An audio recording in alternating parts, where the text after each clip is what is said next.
চৰকাৰী ঘৰ লাগিবই, অৰুণোদয় লাগিবই, অৰুণোদয় দুৰ্নীতি বন্ধ কৰক। আজি আমি দুৰ্নীতি বিৰোধী যুৱ শক্তি দৰংগীলা সমিতিয়ে আমাৰ চিপাঝাৰ সমষ্টিত যিখিনি আমাৰ বিভিন্ন বিভাগৰ খেলি মেলি হৈছে, দুৰ্নীতি হৈছে, সেই সম্পৰ্কত আজি আমি অৱস্থান ধৰ্মঘট কৰিছোঁ। অৰুণোদয় আঁচনিৰ ক্ষেত্ৰত বহুত দুখীয়া দৰিদ্ৰ পৰিয়ালে অৰুণোদয় আঁচনিৰ পৰা বঞ্চিত হৈছে, তেওঁলোকে পোৱা নাই। বহু বিকলাংগ লোক, বিশেষভাৱে সক্ষম লোক অৰুণোদয় আঁচনিৰ পৰা বঞ্চিত হৈছে। প্ৰধানমন্ত্ৰী আৱাস গৃহ যোজনাৰ পৰা বহু মানুহ বঞ্চিত হৈছে। আৰু পঞ্চায়তসমূহত আমি ব্যাপক দুৰ্নীতি দেখা পাইছোঁ। আজি আমি বদলগুৰি পঞ্চায়তৰ দুৰ্নীতি সম্পৰ্কত উল্লেখ কৰিছোঁ। 2010 চনৰ পৰা তাত তদন্ত হ'ব লাগে। আমি কিছুদিন আগতে বদলগুৰি পঞ্চায়তলৈ গৈছিলোঁ, বটাবাৰী অঞ্চলত গৈছিলোঁ। আমি গোটেই বস্তুবিলাক দেখিছোঁ যে এটা সম্পূৰ্ণ দালাল ৰাজ চলি আছে। এই যিটো দালাল তন্ত্ৰ, এই দালাল তন্ত্ৰ মষিমূৰ কৰি দুখীয়া দৰিদ্ৰ জনসাধাৰণৰ কাৰণে চৰকাৰে যিবিলাক আঁচনি লৈছে, এই আঁচনিখিনি শুদ্ধভাৱে ৰূপায়ণ হওক। যিসকল দুখীয়া দৰিদ্ৰ ৰাইজ বঞ্চিত হৈছে, তেওঁলোকে চৰকাৰী আঁচনি লাভ কৰক। এই দাবীৰে আজি আমি চিপাঝাৰ উন্নয়ন খণ্ডৰ জৰিয়তে মুখ্যমন্ত্ৰী মহোদয়লৈকে স্মাৰকপত্ৰ প্ৰদান কৰিম। চিপাঝাৰ বিধানসভা সমষ্টিত যিখিনি দুখীয়া দৰিদ্ৰ মানুহ আছে, তেওঁলোকে অৰুণোদয় পাব লাগিব। ডিজেবল যিখিনি প্ৰতিবন্ধী আছে, তেওঁলোকে সকলোৱে অৰুণোদয় পাব লাগিব। প্ৰধানমন্ত্ৰী আৱাস গৃহ যোজনাৰ ঘৰ 2011 চনৰ অৰ্থনৈতিক জৰীপৰ ওপৰত ভিত্তি কৰি ঘৰ দিয়াৰ কথা কৈছে, এই ঘৰ পাব লাগিব। গতিকে আমি আজি 8টা দাবী উত্থাপন কৰিছোঁ আৰু চিপাঝাৰ খণ্ড উন্নয়ন বিষয়াৰ জৰিয়তে মুখ্যমন্ত্ৰী মহোদয়ৰ ওচৰলৈকে আমি আমাৰ দাবী পত্ৰ প্ৰেৰণ কৰোঁ। এইখিনি মূল দাবী।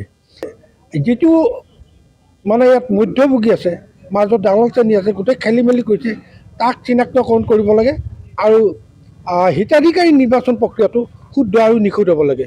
এইটো হৈছে আমাৰ মূল দাবী।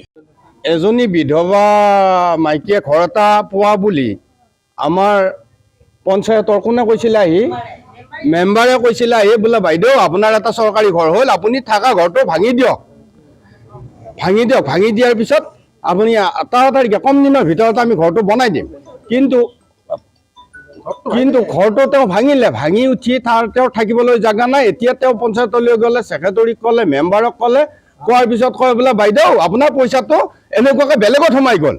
কিবা বেলেগত সোমাই যাব পৰা বস্তু নেকি? এই বিধৱাজনীক যিটো লাঞ্ছনা দিছে, যিটো দুৰ্নীতি কৰিছে, তেওঁৰ ঘৰটো তেওঁ তাৰ পৰা কাটি নি আকৌ বেলেগক পইচা লৈ পেলাই বেলেগত বিক্ৰী কৰি দিছে। এতিয়া এনেকুৱা ক্ষেত্ৰত আমি তাতে লিখিছোঁ আমাৰ দাবীসমূহত, বদলগুৰি পঞ্চায়তৰ যিখিনি কিমান চনৰ পৰা আছিল, 2011ৰ পৰা আজি 2025লৈ গোটেই চৰকাৰী কামখিনিৰ সম্পূৰ্ণ উচ্চ পৰ্যায়ৰ তদন্ত এটা আমি দাবী কৰিছোঁ। এই তদন্তটো হ'ব লাগে। ইমানখিনি আমি আপোনালোকৰ ওচৰত ক'বলগীয়া। আৰু আপোনালোকৰ যোগেদি আমি মুখ্যমন্ত্ৰী মহোদয় আৰু আমাৰ বিধায়ক মহোদয়ক কৰজোৰে অনুৰোধ জনাইছোঁ, এই যিটো দালাল প্ৰক্ৰিয়াৰ যিটো দুৰ্নীতি চলি আছে বদলগুৰি পঞ্চায়তত বা বেলেগতো, এইখিনি যাতে সুকলমে সুচাৰুৰূপে চলাই নিয়ে, দৰিদ্ৰ সীমাৰেখাৰ তলৰ মানুহখিনিয়ে যাতে উপকাৰ হয়। আমি শ্লোগান দি আছোঁ, ভাৰত মাতা কি জয়, আমাৰ অসমৰ উন্নয়ন পথত আগবাঢ়ি যাওক, সকলো এক হওক। সকলোখিনি আমাৰ চৰকাৰে ওপৰৰ পৰা দি আছে, কিন্তু আমাৰ যিখিনি প্ৰাপ্য, যিখিনি দৰিদ্ৰ সীমাৰেখাৰ তলৰ মানুহ, সেইখিনিয়ে পোৱা নাই। ক'ত মাজত এটা মধ্যভোগী আছে, দালাল শ্ৰেণী আছে। এই দালাল শ্ৰেণীটো বন্ধ কৰক। আমাৰ এই আজি বৈঠকৰ পৰাই আপোনালোকৰ যোগেদি আমি অনুৰোধ জনাইছোঁ মুখ্যমন্ত্ৰী মহোদয়ক, বিধায়ক মহোদয়ক, যাতে এই দালাল শ্ৰেণীটো বন্ধ কৰি চৰকাৰীভাৱে চৰকাৰী আঁচনিবিলাক চৰকাৰী বিভাগৰ দ্বাৰা ৰূপায়ণ কৰি হিতাধিকাৰী পোৱাটো আমি বিচাৰোঁ। ইমানখিনি আমাৰ ক'বলগীয়া। 23ত মোৰ নামত ঘৰ এটা আহিছিল। তেতিয়া তাৰমানে মই অলপ আপত্তি কৰিছিলোঁ, ব্ৰিটিছাৰৰ ওচৰত লগ মই দৰ্খাস্ত দিছোঁ। তাৰপিছত এতিয়ালৈকে মোৰ ঘৰটো অহা নাই। কি কাৰণত ৰিজেক্ট কৰিছে মই এতিয়াও গম পোৱা নাই। মোক ঘৰটো লাগে আৰু দুখীয়া শ্ৰেণীৰ মানুহ, আৰু মোৰ স্বামীয়ে হাজিৰা ঠিকা কৰি ভাত খুৱাই আছে। মানে মোক ক'বলগীয়া আপত্তি